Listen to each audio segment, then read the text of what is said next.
This is the Great Reset Roundtable presented by the Herb London Center for Policy Research and Project Sentinel. I'm Chris Cordani, your host. This is the sixth installment, and what better time to have a live stream Great Reset Roundtable than the week of the Davos meeting, the World Economic Forum's forum, if you will.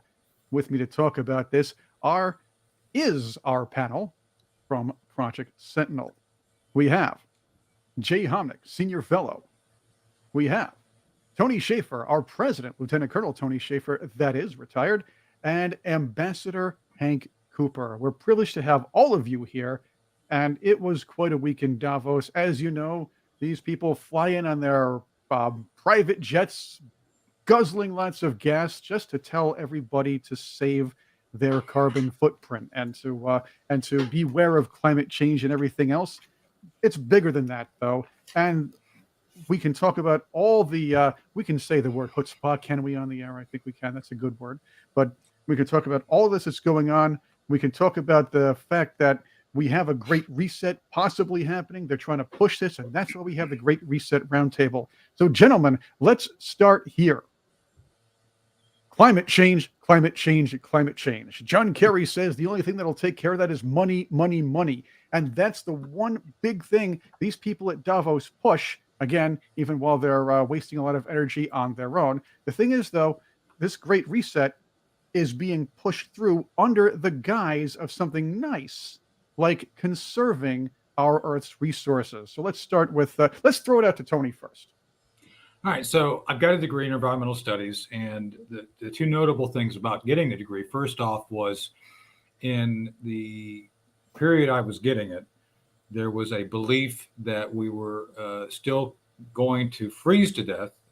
Leonard Nimoy had done some things on TV talking about the upcoming freeze. And by the way, he's more right than wrong, because at this point, if you study geologic time, we are on the other end of a warming period. We're now on the downhill slope. And I know it's going to be tough for the environmental folks to accept it, but about 11,000 years from now, you're going to have large glaciers moving down from the polar ice caps to retake and re-establish themselves over the continents. Just say it. It's going to happen. That's the way we have geologic time. Secondly, is the gloom and doom that was instrumental into this movement becoming a viable political cause versus a scientific set of studies. Most who actually examine the data will understand there's no such thing as man-made climate change or global warming. It's just not possible. The idea is that they put out all sorts of alarmist fractured science. For example, peak oil. Peak oil was the in thing back then. The belief was that we are expending and using so much energy, so much fossil fuel, that by the 1900s, we'd all be living like we're in bedrock and the Flintstones, having to move our cars by pedaling with our feet. Obviously, it was all nonsense. It was all alarmist. It was not based on anything other than a very limited political set of lenses, which had nothing to do with the science. Which brings me to the Davos commentary of John Kerry. John Kerry is a complete and utter moron to say the things he says. Anytime mankind has had to face a challenge, we face that challenge through innovation, through creativity, and essentially using the God-given brain that we have, and not simply saying, well, like a guy from the mafia, if you want us to protect you, you got to pay us. That's what Kerry's saying, basically. Give us money, and everything will be fine. It's not going to be fine, because what they're saying is going on, that we, man, are creating the conditions for global warming that will end civilization, is a lie. It's a complete lie with no valid data to back it up. It's all emotional. It's all designed to be the vector of delivery to the next generation, to kids to millennials, trying to convince them, if they are actually good stewards and good citizens, you've got to give us money because only we can save the planet for you. Greta Thunberg, she has no clue what she's talking about. She is someone who was recruited, who is essentially a child actor, a child crisis actor, who goes out and does all of these staged events. And they've completely polluted and removed any valid factual information from the green movement. The other thing that's hugely damaging, and let me bring this up and be very clear about this. The worst thing in the world for mankind to adapt are, at this point anyway, electric cars. Electric cars are not good during the crisis. I was talking to one of our board members yesterday, Carolyn Parlato.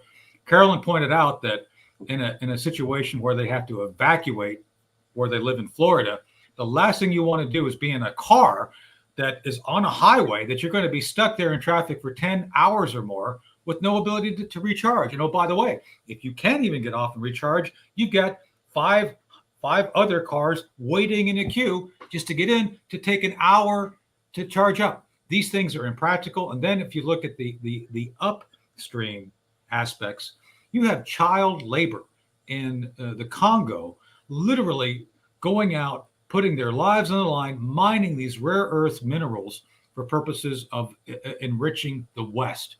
When I was going through environmental, my degree, getting an education, I was told we aren't supposed to be imperial and insist that others in the world who are less fortunate in third world countries, we should not be stealing from them the resources they have. But yet that's what we're doing. So I just find the entire thing beyond distasteful, completely false.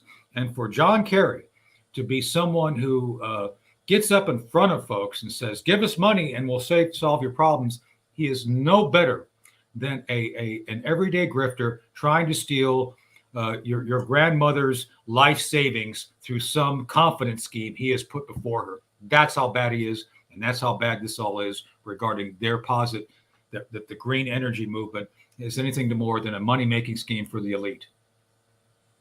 Well, I know, was I clear enough on that? Well, let's put it this way. How dare you? How dare you even mention that sort of thing? How dare I? But the fact is, you're right. You're right. It's throwing a. We've been through this a million times. Throwing a young, a teenage girl who has some problems. I get that. Out in the forefront to just lecture people on climate change as a proxy for her parents and the people in Davos and the John Kerrys of the world. It's an emotional appeal, and it may work on a very large part of the country. But the fact is, logically, it still doesn't make sense. Like Chris, you said, these electric cars are not practical. Right. No, but they've tried to convince kids that our putting in CO2, we breathe at the moment. Every moment we're giving out CO2. CO2 is a trace element in our atmosphere. We produce a fraction of a percent of what's in the atmosphere. For anyone to believe that there's any large, sizable impact is insane. That which actually creates conditions for greenhouse effects is water vapor. Water vapor is the only thing at this point that actually contributes to any significant way to global warming or cooling. And we don't control that. Not a thing we can do to affect that. And I would argue, and Hank knows this, and Master Cooper knows this. When I interviewed for a job with his company, I was asked a question about what causes global warming. I'm not sure if he knew I was asked if I was. And I said, global warming has nothing to do with us. It has to do with the sun. The sun being the single most effective determinant of our global conditions is what we should be focused on. And we can't control the sun. So just saying. So. And one thing I'd add to that, Tony, is that there are other natural events that influence I'll call it the broad areas of weather and so on. One of the things I did when I was a young buck was doing complicated calculations to help the folks out at what is now Stratcom, those days SAC, figure out what you'd have to do to avoid the engine damage from major volcanoes, which put a lot of dust and whatever else in the air. And particularly when we had a volcano that erupted up near, I don't remember now, it was in Washington or one of the states up there. And it did, in fact, influence the weather for short periods of time, and that caused part of the cooling, and that more or less dovetailed with the studies that you're talking about. And Yes, the sir. codes that were developed and I oversaw running, Carl Sagan, who was eminently known at the time, and the guy I was working with to write papers talking about the global cooling and so on, effects on climate. So natural events, I agree with you, are the real cause of the major cause of variations in climate. The other thing I would mention about this conference, Chris, is that this conference is illustrative of what major members of the private sector, senior members and governments do periodically, but they do in a more private way. This conference was all about propaganda, as far as I'm concerned. Absolutely. I paid very little attention to what was going on there. But back in the day when I was working for Ronald Reagan and my responsibilities were in defending the Strategic Defense Initiative, I was sent to what was a Bilderberg conference. Instead, they still go on, which involved many of the same kind of players that you saw at Davos, except they had Chatham rules. And for those listeners or watchers that don't know what Chatham rule is, it means that while the people there are not particularly private, what they say is private. And this comes from conferences and so on held in England in Chatham. The Chatham rules are you don't quote people out of context. But I can tell you that I know from those meetings that there were very senior people from all over Europe. The Queen of Sweden was there at the conference. Then Prince Charles, now King Charles, was there. The leaders of the governments were there. I happened to sit at a table for lunch, dinner, or whatever, across from Maggie Thatcher, and she stood up and defended Reagan policies against those who were arguing against them, with her eyes flashing that blue like lightning out. And she was just a great lady and a great friend of Reagan, of course.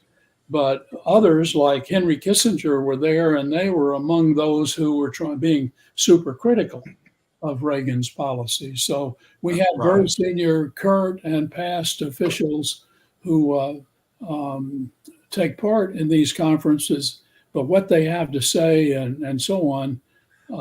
In those days, and in the Bilderberg conferences, which are still going on, by the way, if you go to the webpage and look it up, you'll find they didn't meet during the COVID stuff, but they're now planning a conference in 2023. And I think the one I went to was in the mid 80s. Paul Nitze was a normal guy who would go, and he had a conflict of some sort and asked me to go. And I was defending a hot topic, of course, at the time. SDI was very controversial among our European allies in particular, and the Soviets at the time were trying to have a cause célèbre to kill the program. So that's why I was there, and I got to hobnob with a lot of key people and go on hikes with CEOs that were young enough to do hikes in those days, sort of my vintage now, where I wouldn't go with me of that vintage to do. So they do meet. That's true enough. The senior leaders meet, and they do discuss these issues, ours as well as the Europeans and others that are important issues of today. But Davos, I think, it was not a serious meeting for changing the minds of leaders. It was a meeting to influence those who are getting the propagated information from the press openly. Interestingly, you bring up a point here. I want to give you a quote that Klaus Schwab gave to Newsweek. I'll read that off to you. I need to pull that one up, of course. So bear with me on this one. And I do want to introduce Pete O'Brien, Navy Captain Pete O'Brien, who is with us right now on the Great Reset Roundtable. Pete, welcome to the program. We're doing a live stream. Before I do the quote from Klaus Schwab, I do have a comment from Red Treasure One, and Tony, I think you know who that might be. Yes. Totally agree with you on the electric cars. They are not practical, and Greta is still. I'm moving in here. Is still groomed to capture the youth. She has no qualifications. She is there to simply groom the children, which I found interesting. Remember that lecture she gave at the UN, some kind of UN conference? There were other kids there, especially two from Canada, if I remember correctly, who actually had an idea about how to create more, I'll use the word sustainable, but really environmentally friendly energy process. But they got no news feed. They got no news coverage, no mention, and no credit. The person who got all the publicity was Greta, who just lectured people and didn't offer anything positive. And so we have this debate between children about the future of the universe. It's a great process we got going. Right. I do want to read off that quote to you, though, and give me a few seconds for that. What I want to do is, okay, what happened was Klaus Schwab sat with, or at least talked with Newsweek a little while ago and gave a quote about what he believes this is what's happening, and of course talked about the Great Reset in, let's say, a more coded version of it. So let's pull up a picture of him here so I can read off the quote, make it a little bit nicer. That's from an old Bond movie, by the way. They do look kind of alike. He says to Newsweek, "We're restructuring." I'll do it. We are in a restructuring of the global economy. When you have a restructuring in a company, you write off the costs on your balance sheet, and shareholders are suffering, and sometimes employees have to go. But when you have a restructuring of an economy, it plays into the purchasing power of the people. We should not look at the global economy with a crisis mindset and a short-term approach. We have to manage it in a strategic way, this transformation period, which may last 3, 4, 5 years and will be socially very painful. Basically, Dave Sears grooming generations, or this generation, future generations, to adhere to, we'll say it, the Great Reset. It's really unbelievable. There's an old Jewish story about the conference of rabbis, and they were debating whether it should be confidential or they should publish the minutes. So one rabbi says, "Well, very important. It has to be confidential." And they said, "Why? We're not saying anything too important here." And he says, "Right. That's why it has to be confidential."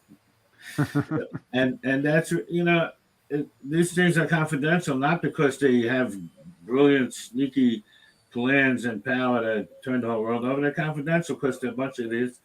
And it's better if we don't know what they're talking about. But there's no reason for us to project that they're changing the whole world. Well, let me say something, Chris. One of the things that I think we should have learned our lesson on, and apparently we haven't, never trust a German with a global version of a utopian concept that indicates that they know better than us how to establish social order. Just saying. I thought we learned a lesson. They were kind of maybe we didn't. I don't know. I get we that. We tried at a time or two. It didn't work out that well. But the key is he's telling us it's going to be a long-term social change, which has started back. He didn't say it started back decades ago, but Hank, you were talking about this with me off air a while back, and these Davos meetings, and you did touch on this previously. These are not new. These New World Order setups were something in the works before we heard the George H.W. Bush speech about there being a New World Order coming soon. It sounds like a conspiracy theory, but the fact is you heard it from Klaus Schwab. It's going to be socially very painful. It's going to take a while, and it's a transformation. It's not saying, hey, let's all try to conserve some energy and put the heat down to 65 in the winter. Hey, by the way, that's a good idea. On the other hand, no, you're forcing everybody to comply to one thing while basically not complying to those same rules yourselves. And that's an issue. Well, we tell the rich guys, listen, you can lower the heat and then give the money you're saving to the maids and the butlers. See how that goes over. I wonder how well they tip. at those hotels.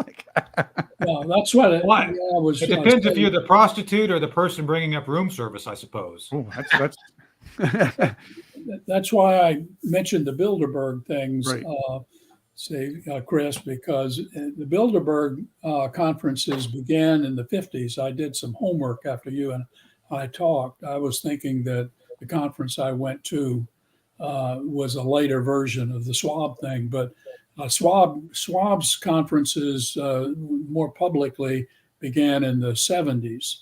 And the one meeting I went to was a Bilderberg meeting in Glen Eagles in Scotland. And we had CEOs from the United States and Europe and other places. And we had leaders I've already mentioned, royalty in some cases. And by the way, then Prince Charles, and since is an advocate for climate change, as you may know. He was then, and he probably still is. But as king, he has managed to not get actively involved in public on the issues. So, I mean, these meetings have taken place, and it's wise, in my judgment, to take place. I flew on the plane to that conference with Paul Volcker, for example, who was at the time getting us out of the mess that Jimmy Carter left us with the Great Depression or recession or whatever you want to call it of the late 70s and so on. And so we've reliving old events in some cases as I look back on them.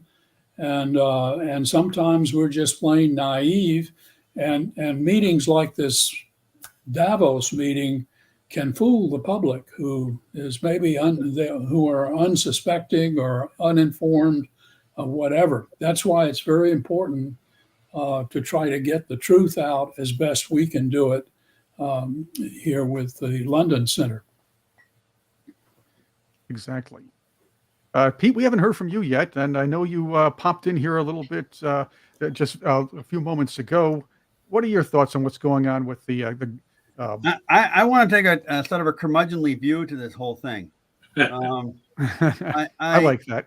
I have slowly come around to the idea over the years that none of these meetings are any damn good, and here's what I mean by it. And it sort of all goes back. It winds its way back through the beginning of the UN, and then back to that, before that, to the League of Nations, and even before that to these meetings that took place between the heads of state of Europe, because they were all related to each other, and before World War I. And the idea was that if everybody got together and talked and understood each other, that not only could they prevent war, but they could come up with better ways of doing things. Well, none of that has really played out. The wars haven't stopped. We haven't come up with better ways of doing things necessarily, but we have managed to spend an awful lot of money, and an awful lot of people have gotten together on a lot of people in relative terms, but in absolute terms, hundreds of people get together. You go look at the UN, thousands of people working at the UN and the various UN agencies, tens of thousands. And they spend substantially more money than they do any good at best. And often they wind up causing more problems than they can possibly imagine.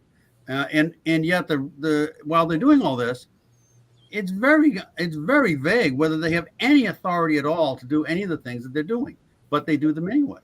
And it just occurs to me is that if all these people would just simply go home, get an honest job, and go to work, and sit down and shut up and do their job, we might be a whole lot better off. That would be nice. By the way, in the last 50 years, the only countries that have really had their conditions improved were the ones who got out from communism. Right. Absolutely true. But the so-called World Economic Forum, the Great Reset Roundtable here, with the Great Resetters, I should say the Great Resetters of the Davos Dreamers, are the ones that want to bring us back into that direction. I really like the idea of strengthening third world countries. And if you want to talk about global equality, that's great. Or global equity does not mean now, at least the way they mean it. And we hear this term all the time, especially out of the great resetters and out of Davos. Equity. We need vaccine equity. We need global equity. That's not the same as equality.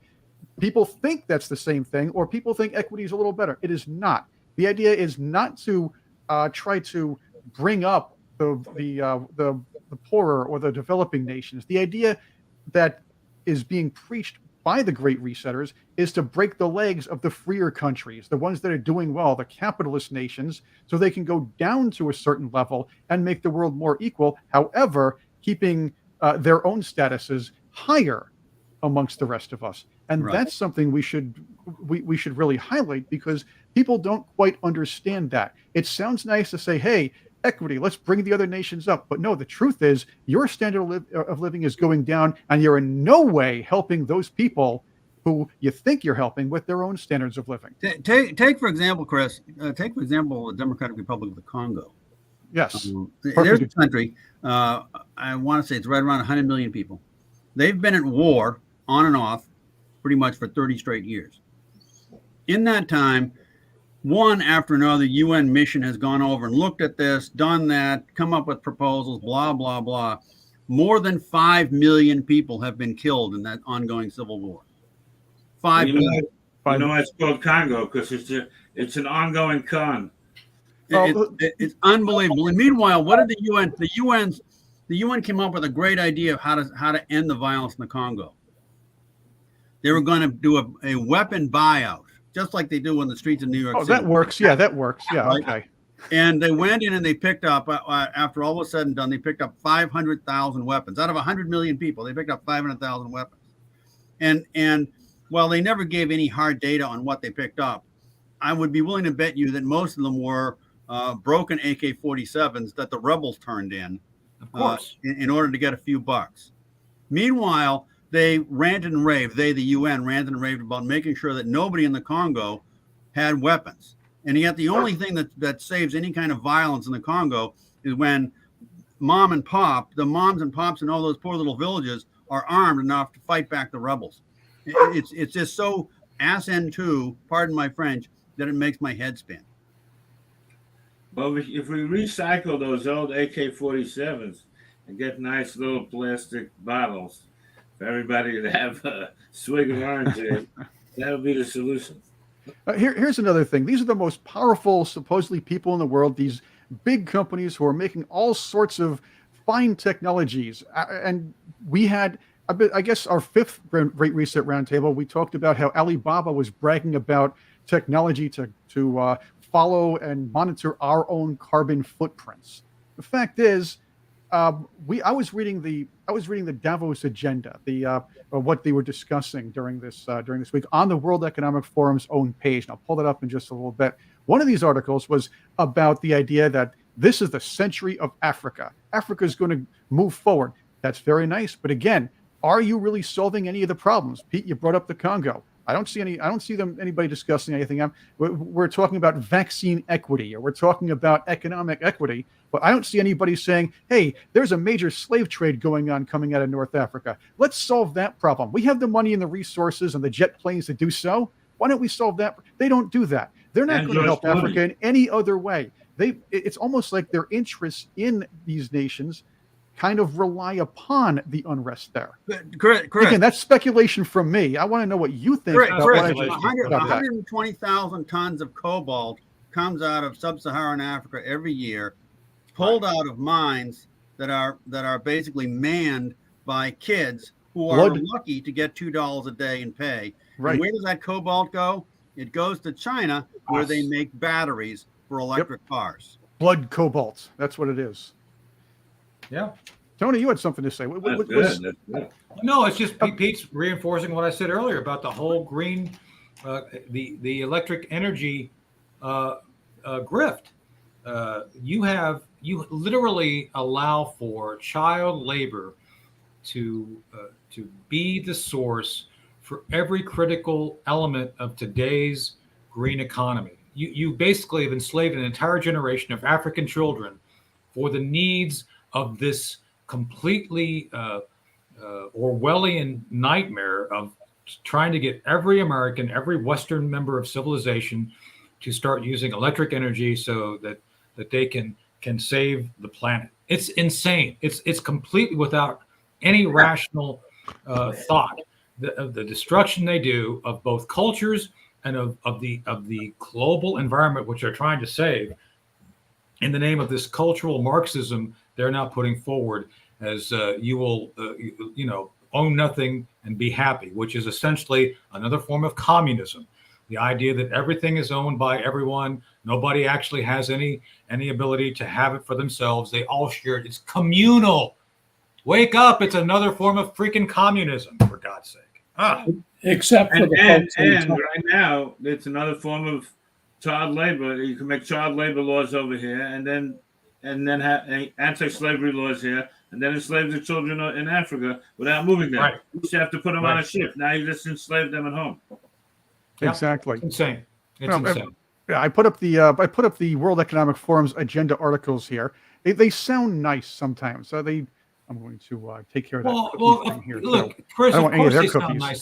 They spend a lot of money on PR and all of these trappings, which make them look like they really care. But as everybody's pointing out, they could care less. This is all about them trying to figure out a way to get the population below 500 million, and that they basically rule the roost. And this is anti-humanism. They are trying to do this for purposes of destroying the global economy to reduce it to what they believe should be the right size, which is eliminating 2/3 of the current population. That's funny because inflation goes way up here in the U.S. and of course other Western nations. We rendered ourselves, for some reason, there was some policy that was enacted sometime in 2021 that rendered us no longer energy independent. That caused most of these problems. Inflation goes up, and you hear Larry Summers saying, "Well, no easing up on the action to cut inflation," as you see in the headline. But the fact is, the Fed raises interest rates, and that kills homeownership here in the U.S. because mortgage rates are going to go up, and yes, home prices might go down in a lot of places. These headlines sound really nice, but the fact is, this is what they're doing. They're trying to pull together that one world government idea. And Exactly. yes, you will own nothing, as you said many times, Tony, and you'll be happy. Yeah. The funny thing is, George Soros didn't show up on day one. I wonder what's up with that. Yeah, stomach ache. Yeah. No, yeah, I think he had to go do a tour of the Death Star. I think they're almost done with it, so I think he had to go out and just check out, make sure that Maybe all he the had Imperial COVID, I don't know. stormtroopers are nicely moved in. So Yeah, there we go. This is the Great Reset Roundtable. Join in. We'd like to hear what you think. You can comment here on our page. You can check us out on our websites, thelondoncenter.org for the Herb London Center for Policy Research, and of course, projectsentinel.net. You find out more about us. Follow us on YouTube and Rumble. We're also all our podcasts. You can get them wherever you get your podcasts. Tony, you had a conversation with Jerome Corsi, Dr. Jerome Corsi, did. just a little while ago. We put that up. It was our latest thought to action. You're going to hear that on the audio version of the podcast sometime soon, but catch it on YouTube, Rumble right now. The idea, though, is that you guys, and I want to go back to the electric cars, and I want to go back to this environment and climate change. The science used is not real science. It's basically, I like to call it pop science, but it really is kind of surface science, or kind of the idea is, hey, correlational science, maybe saying, hey, this one thing looks bad. Why don't I? This is how we should do it in the future. I'm saying, hey, wow, what was it? They say, oh well, the globe's getting warmer. Wait, the globe's getting cooler. The climate's changing. A lot of wacky weather. But the fact is, these are natural occurrences over the vast history of the Earth. And of course, we'll have to get Tony back in just a few moments. But gentlemen, this is what Tony and Dr. Corsi were saying in that last program. The idea is, yes, there is climate change, but this whole thing about man-made climate change and instituting things like a carbon tax or anything else is more of a power grab than it is an honest way to try to conserve resources around the world. Thoughts?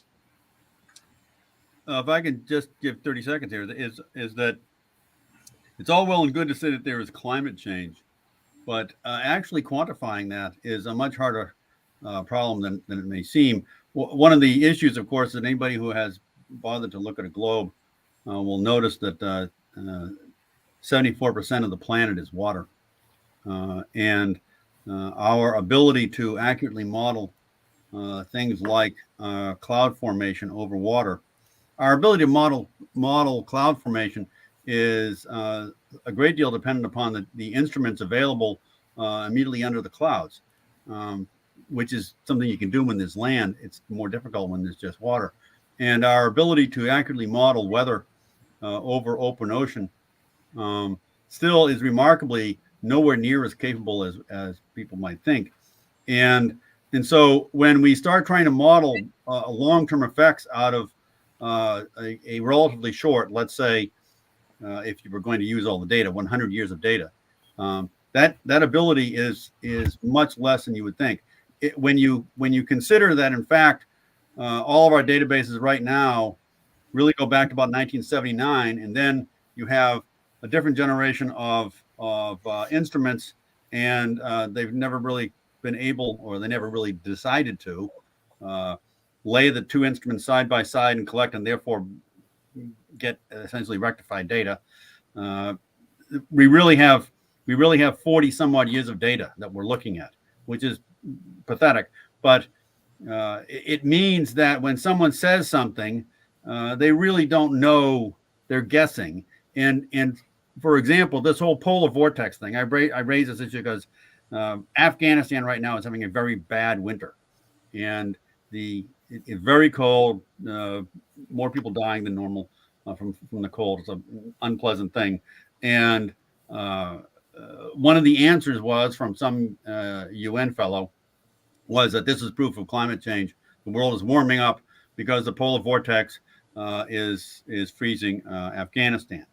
Well, the same argument on that polar vortex in the exact same charts. If you go and look at the arguments, 45 years ago, they were using those arguments to prove that there was about to be an ice age. So yes, it's one of these things where it's very easy to twist the data around and make it come up with things. Facts don't lie, but statisticians do, and it's one of these things where everything they say needs to be taken with a jaundiced eye. it leads me to the question. Well, that's what I was about to do. I winked out because I was trying to bring up the article I wanted to refer to as I go through and talk about what Dr. Corsi and I spoke about. So I think everybody remembers Al Gore. Y'all remember Al Gore? Yes. Lockbox. He was there.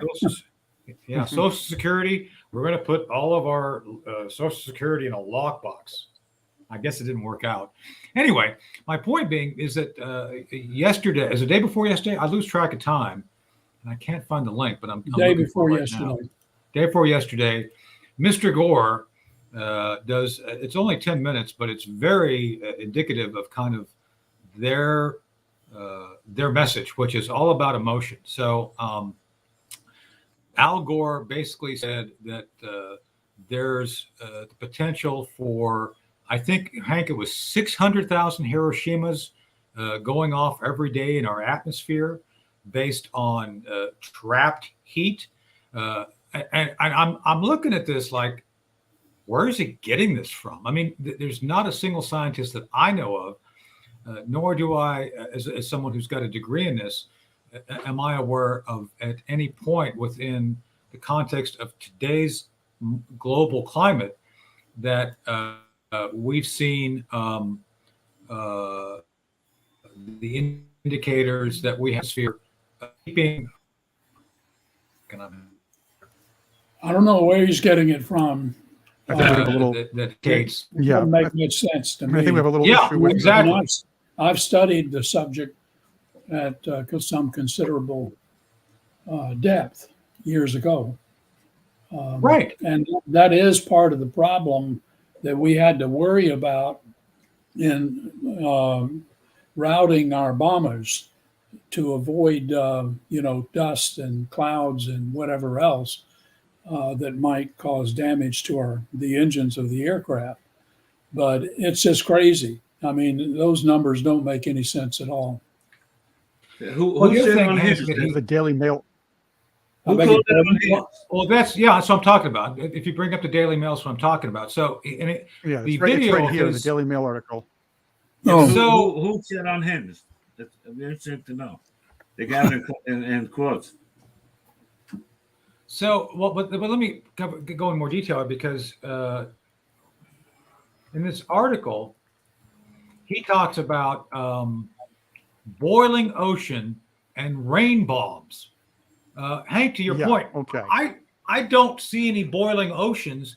I don't see massive loss of life from fish boiling to death. It's not happening.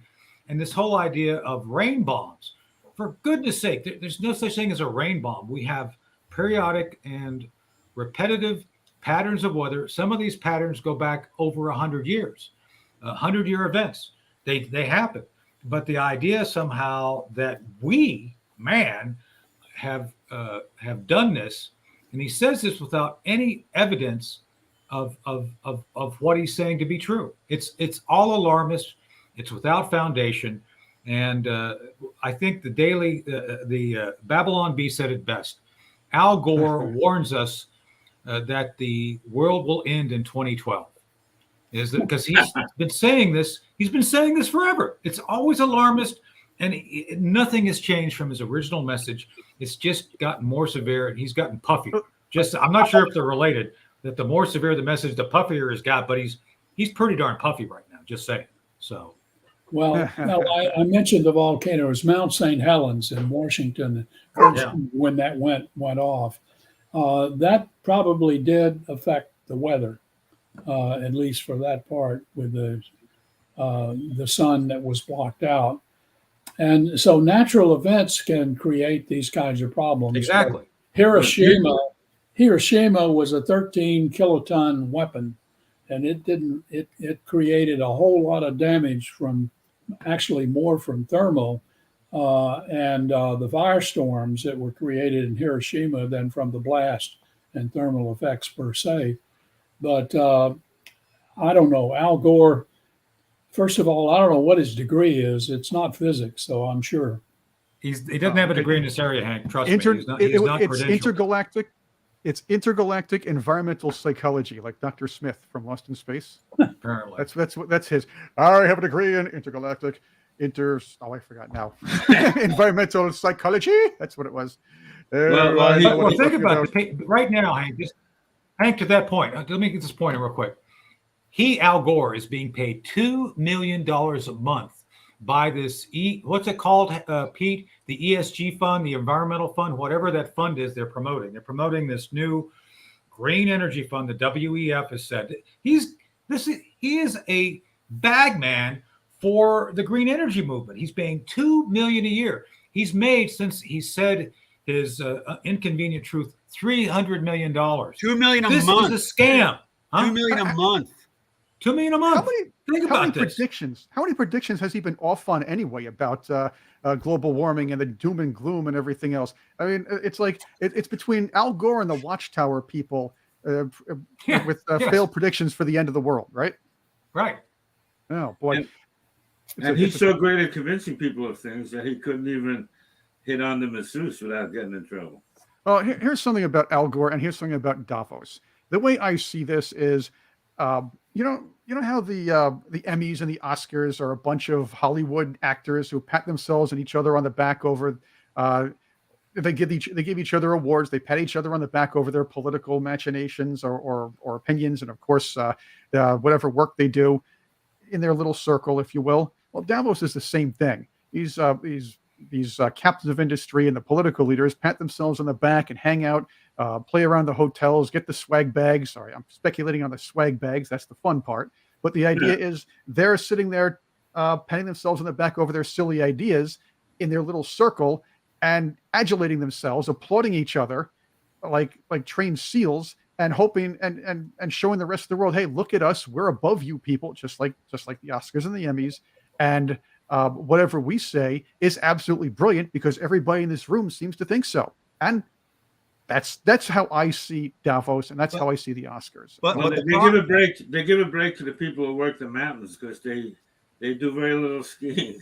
But the problem is that they can impact hundreds of millions, billions of people by their pressure, if you will, social pressure on bureaucrats from around the world who show up there and who want to hobnob with them. And it's an amazing list of people. Tell me why the director of national intelligence is in Davos. Yeah, well, it's the party. It's the party. It's exactly what it is. If it's not to push an idea or to get some adulation, it's about the party. And tell me how many of these people aren't getting rich off this climate change or vaccine equity agenda. Well, speaking of that, so go back to Al Gore for a second. Al Gore got a degree. He started off with it was seeking a degree in English, and then he got a degree in governance from Harvard. That's it. That's his qualifications. He has no qualifications. Yeah, Brian still to that point. There, that's that point, Chris. Yeah. What we see here is that you don't see. Did a climate scientist come and speak at Davos? No, it was Al Gore speaking on their behalf, because. Like the movie Office Space, he's I have people skills, and I've got to tell you what's going on. And then if you combine that with the other panels, one was disinformation and controlling it. Another was someone basically with one of our members of Congress speculating that the United States would soon put hate speech laws in place. This is all about global control, global messaging, and persuasion. And you have highly paid people like Al Gore, who are the folks who are the salesmen trying to sell this one government concept, where Klaus Schwab is the guy who's directing these unelected officials and trying to establish what they believe to be the necessary melding of industry, all the billionaires, and unelected officials in governance for purposes of controlling the population. That's what it is. And yeah, $2 million. I think Al has shown that he's willing to do whatever it takes for $2 million a month. And a lot of people unfortunately do that. He's the Colin Kaepernick of politics. Whatever it is, like Colin Kaepernick taking money. He's talking about how horrible America is, how we treat people badly, and he takes millions upon millions a year to do commercial campaigns for Nike, which, as we know, employs child slave labor in China. So these are problems I have. Here's another thing. You want to talk about the kind of people that go to Davos and mouth off about everything under the sun and try to become a part of those absolutely try to become part of the party and everything else and say, hey, I basically try to push their agenda, whether it be in the mainstream media or not. An old friend was there during the early parts of the week, moderating a conversation. So let's go to that one. Yes, our old pal Brian Stelter was hosting a Davos panel on, get this, disinformation. He was talking about how there's so much disinformation going on about what's happening in Davos and the Great Reset and climate change. And I'm thinking, hey, wait, this man's the king of disinformation, and this is where the disinformation is coming from. You talk about that. I think everybody hears me on that one. I hear you. I'm just waiting for someone else besides me to jump in. So, yeah, exactly. No. Gentlemen, I think you're all, I guess they're shocked that Brian Stelter would actually be at Davos. I'm kidding.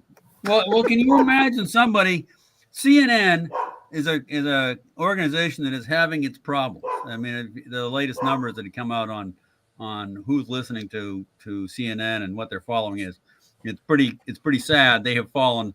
They have fallen quite a bit since their heyday. 35, 40 years ago. They really have fallen. But Brian Stelter, as I understand, was one of the guys that they let go because his ratings were so abysmal. Right, absolutely. It is. Hey, Chris, Pete, I have a question for you and Chris. Do you know if it's true that one of Brian Stelter's requirements for Davos was to have an all-you-can-eat buffet in his hotel room? Is that true or not?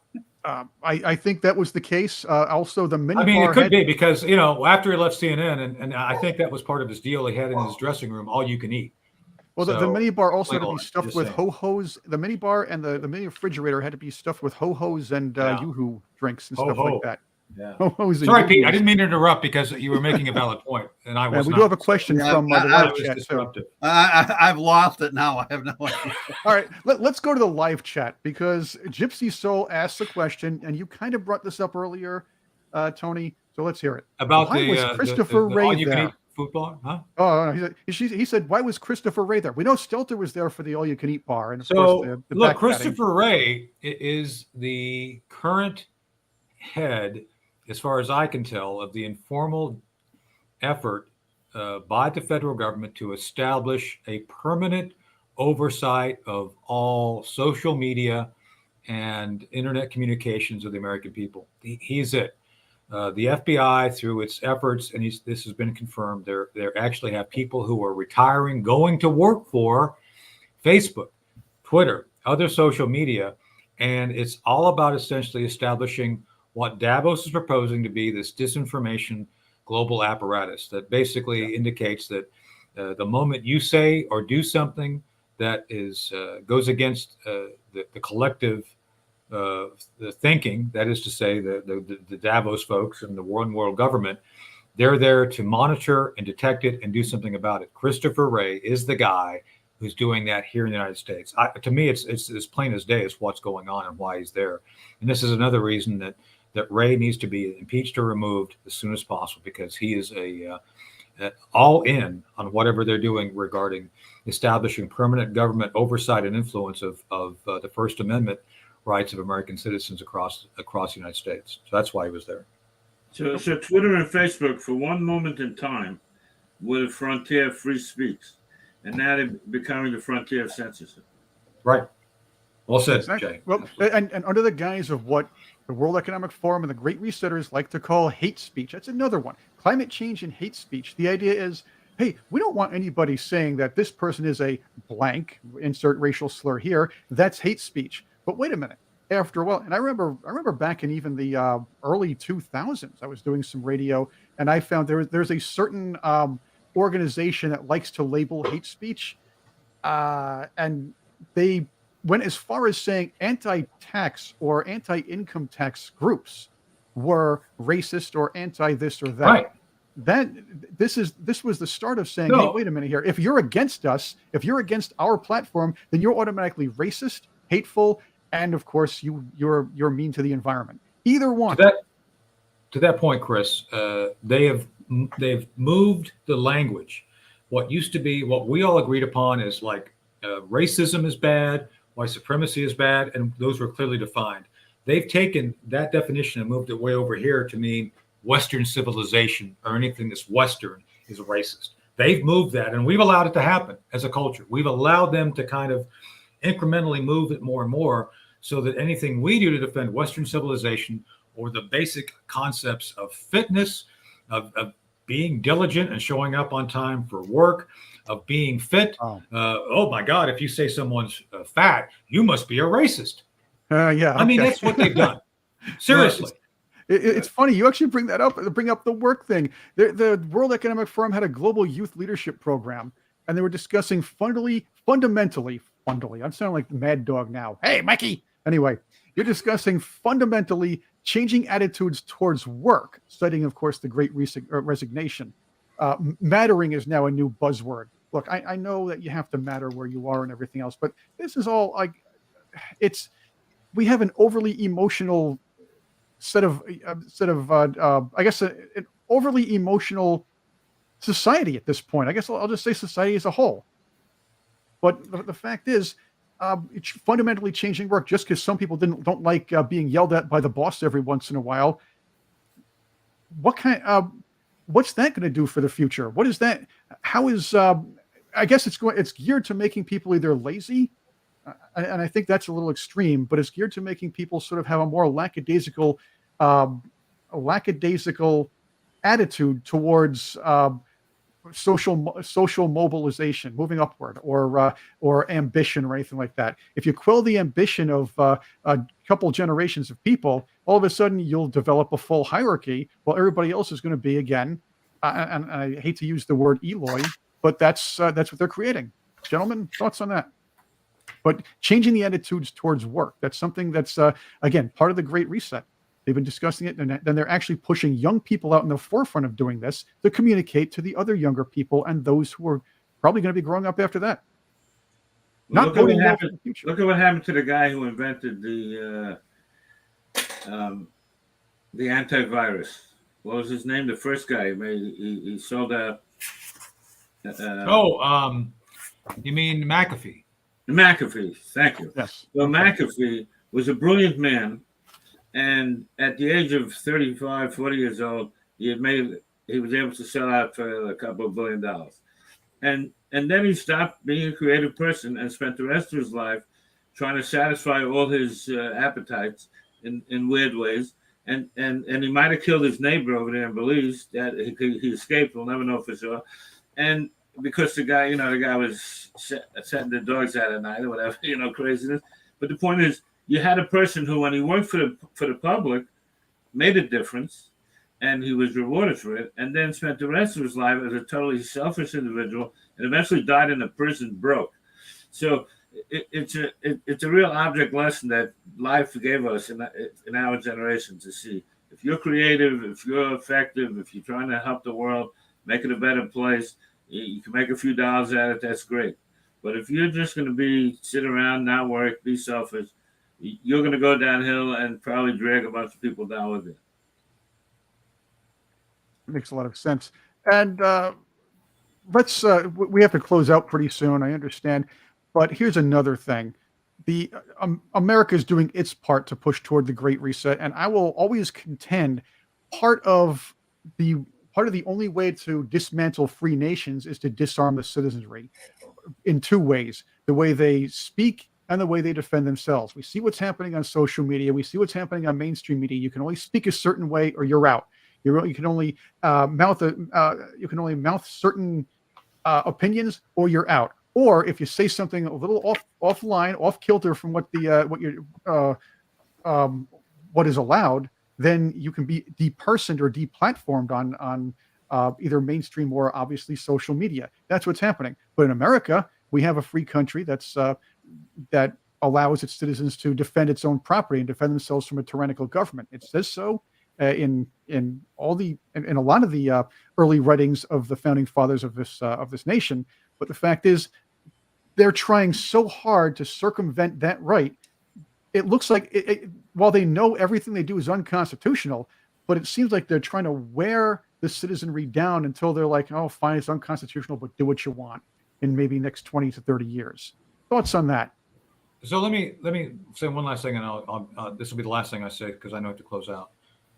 Let's go back to the Al Gore comments again. He admitted, Chris, to underscore the point you just made regarding wearing people down.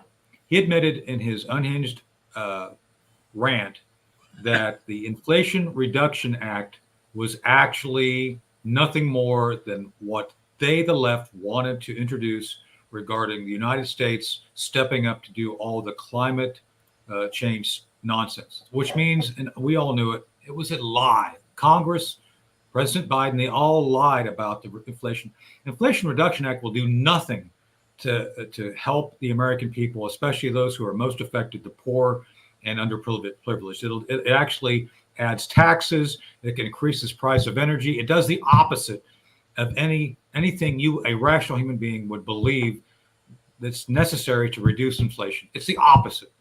And yet, he said out loud what the left has been trying to hide. Everything they're doing has nothing to do to benefit individuals. It's all about trying to undermine the Constitution.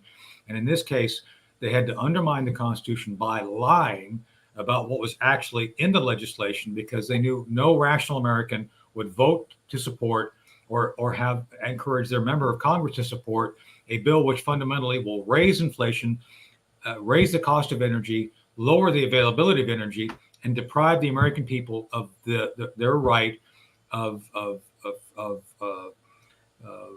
pursuit of happiness and collective and security that's necessary to preserve the republic. He lied, they lie, and I'll end with that's my last comment on this, but they are doing everything they can to end the Constitution and our republic for what it's supposed to work for. I like to call it the Inflation Enhancement Act. Pretty much. Yes, that's exactly what it is. Jay, thoughts? Well, first I want to offer a new name for Al Gore. I'm going to call him the Bad Year Blimp.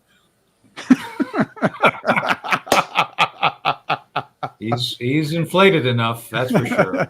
At least his ego. No, but the truth is, By the way, he's not full of helium. He's full of what's that nitrogen. stuff? What's the stuff that cows produce? Oh yeah, methane. Methane. That's He's full of. methane. He's a methane balloon. That's what they breathe on his planet, though. That's their sustaining Probably. gas. That's right.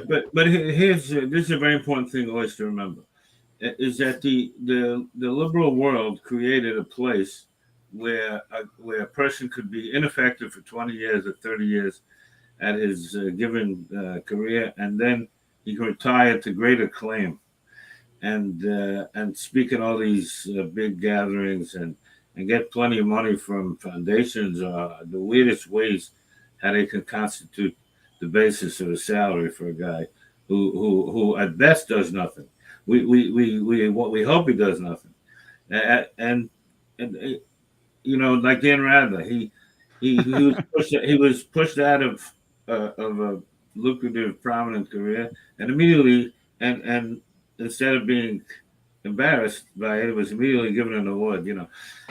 And so that's the whole. They create this whole the echo chamber and the echo chamber that they create, where as long as you say the right things and you can keep moving up the line, and so the only one here's my closing line.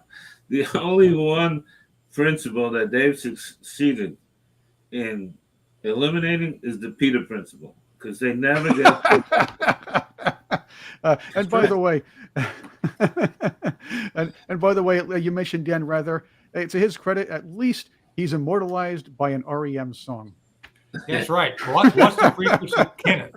I think the guy that approached him was actually Klaus Schwab trying to get him aboard for the Davos thing. It was probably Klaus asking him what the frequency was.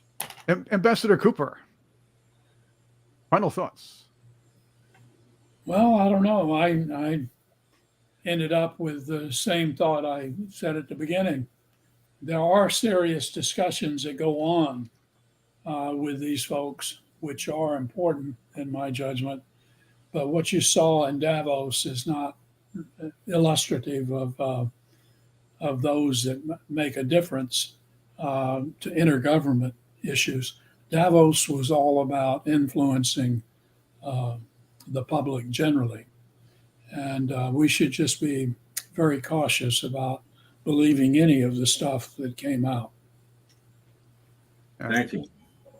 Wise words, of course, and we should always be cautious of anything coming out of the World Economic Forum, anyway, Davos or not. Pete, final thoughts from you. Two final thoughts. One, just to throw in something that we were talking about earlier. The idea of 600,000 Hiroshimas going off every day. Just to put that number in context, if you will recall, Carl Sagan's warning was that 100 nuclear weapons going off in an exchange between the United States and the Soviet Union, at the time Soviet Union, would result in nuclear winter. Yeah. So we have, on the one hand, 100 weapons causing nuclear winter. On the other hand, we have 600,000 weapons going off every day, and it doesn't really seem to be causing all that much trouble. But yeah, just saying, yeah. But I would just add in a thought on this ability or effort rather on the part of the Davos crowd and others to control the language, as has been mentioned here before. This is akin to Humpty Dumpty's conclusion to Alice's wonder about what a word meant. Well, it doesn't matter what the word meant. What matters is who is the master.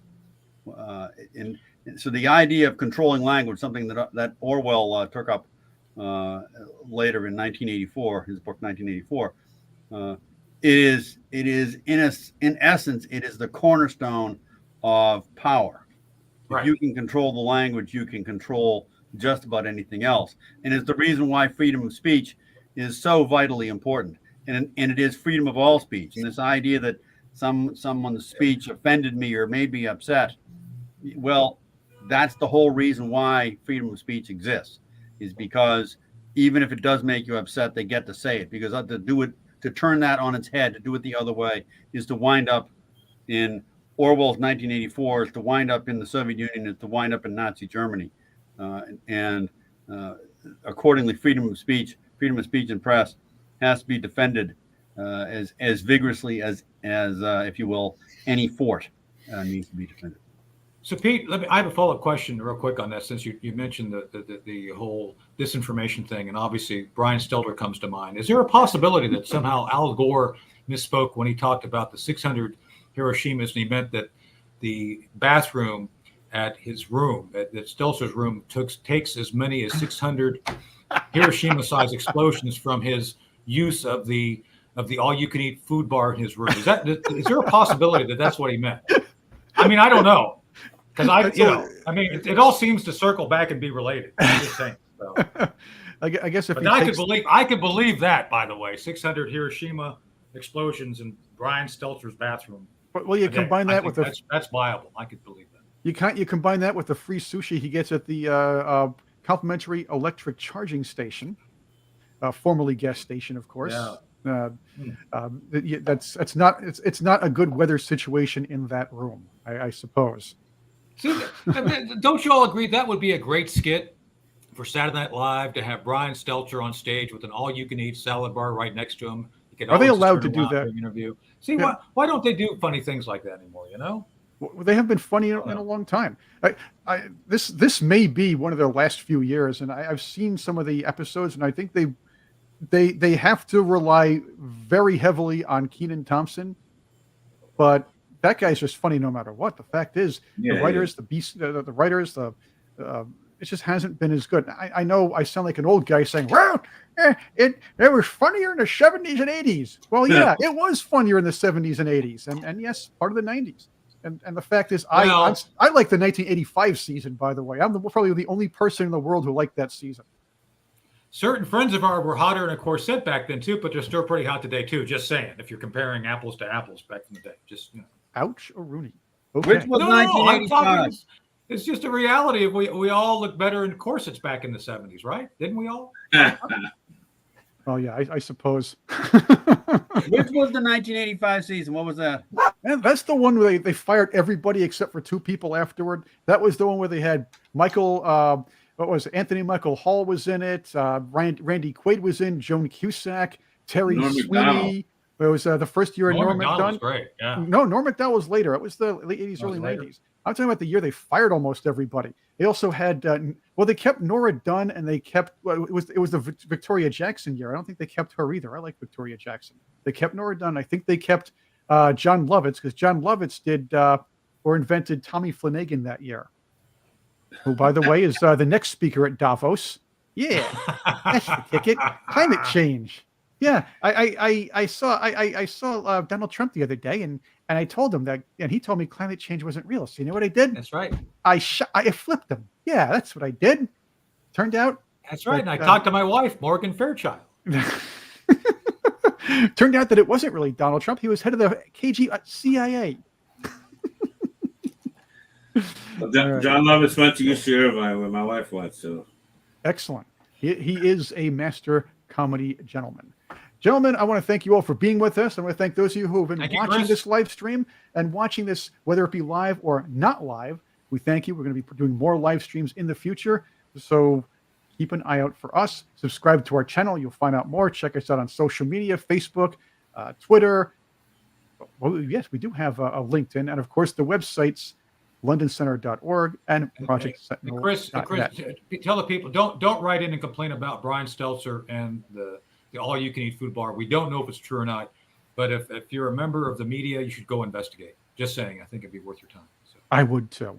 Thank you again for being with us. This is Chris Cordani with Tony Schaefer, Ambassador Hank Cooper, Pete O'Brien, and Jay Homnick. Stay informed and make your day a great one. No.